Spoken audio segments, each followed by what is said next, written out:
श्री आदित्यहृदयस्तोत्रम्। ततो युद्धपरिश्रान्तं समरे चिन्तया स्थितं रावणं चाग्रतो दृष्ट्वा युद्धाय समुपस्थितं दैवतैश्च समागम्य द्रष्टुमभ्यागतोरणम् उपगम्याब्रवीद्राममगस्त्यो भगवान् ऋषिः।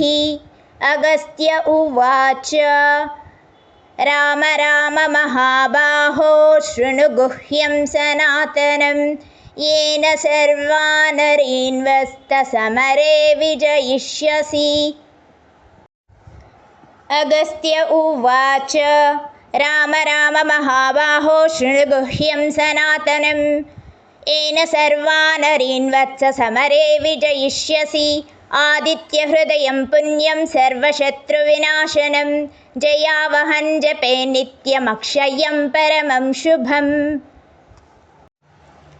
सर्वमङ्गलमाङ्गल्यं सर्वपापप्रणाशनं चिन्ताशोकप्रशमनमायुर्वर्धनमुत्तमं रश्मिमन्तं समुद्यन्तं देवासुरनमस्कृतं पूजयस्व विवस्वन्तं भास्करं भुवनेश्वरम्। सर्वदेवात्मको ह्येष तेजस्वी रश्मिभावनः एष देवासुरगणान् लोकान् पाति गभस्तिभिः।